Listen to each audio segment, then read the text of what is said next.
बहुत समय पहले की बात है। एक शांत और सुंदर गांव था, राजपुर। यहाँ के लोग सरल जीवन जीते थे और आपस में प्रेम से रहते थे। पर इस गांव के पास ही एक घना जंगल था, जहाँ कोई भी जाने की हिम्मत नहीं करता था। लोगों का मानना था कि वहाँ एक जादुई घंटी है जो केवल नेक दिल इंसान को ही दिखाई देती है। एक दिन गांव में एक अनाथ लड़का अर्जुन आया। उसके पास न तो खाना था न घर, फिर भी उसके चेहरे पर मुस्कान थी और दिल में दया।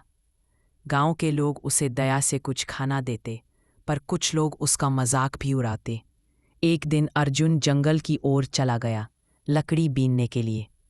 चलते चलते वह गहराई में चला गया, जहां उसने एक पेड़ के नीचे कुछ चमकता देखा। पास जाने पर उसे एक पुरानी पीतल की घंटी दिखी, जो हल्की हल्की रोशनी बिखेर रही थी। जैसे ही अर्जुन ने घंटी को छुआ, पूरा जंगल चमकने लगा। एक आवाज गूंजी, हे अर्जुन, तू सच्चे दिल वाला है। यह जादुई घंटी तुझे प्राप्त हुई है। इसकी शक्ति से तू दूसरों की मदद कर सकता है, पर याद रख, इसका दुरुपयोग करने पर यह शक्ति हमेशा के लिए छिन जाएगी। अर्जुन ने घंटी को लेकर गांव लौटने का निर्णय किया। रास्ते में उसने देखा कि एक पेड़ गिरा हुआ था और नीचे एक बच्चा दबा हुआ था। अर्जुन ने बिना सोचे घंटी बजाई और चमत्कार हुआ। पेड़ हवा में उठ गया और बच्चा बच गया। गांव वालों को जब यह सब पता चला तो सब चौंक गए। कुछ ने अर्जुन की तारीफ की, पर गांव का लालची जमींदार भैरव सिंह उसे देख जलने लगा। उसने अर्जुन को बुलाकर घंटी उसे देने को कहा, पर अर्जुन ने मना कर दिया।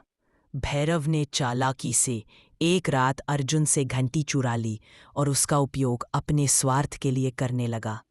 उसने घंटी बजाकर सोने के सिक्के मंगवाए, जमीनें हथियाईं और लोगों को डराने लगा। एक रात भैरव सिंह ने घंटी फिर से बजाई, पर इस बार कोई चमत्कार नहीं हुआ। अचानक घंटी जलने लगी और उसके हाथ से छूटकर हवा में उड़ गई। तभी वही आवाज फिर गूंजी, घंटी का दुरुपयोग हुआ है। अब यह केवल उसी के पास जाएगी जो दूसरों का भला चाहेगा। घंटी जंगल लौट गई। अर्जुन ने फिर से जंगल जाकर घंटी को ढूंढा, पर इस बार उसने घंटी की बजाय गांव के लिए एक विद्यालय और अस्पताल बनवाने का निर्णय लिया। लोगों ने उसे असली जादूगर कहा, क्योंकि उसका दिल ही उसकी असली शक्ति थी। शिक्षा, सच्ची शक्ति हमारे दिल की भलाई में होती है, किसी जादू में नहीं। ऐसी और कहानी सुनने के लिए चैनल को सब्सक्राइब करें। धन्यवाद।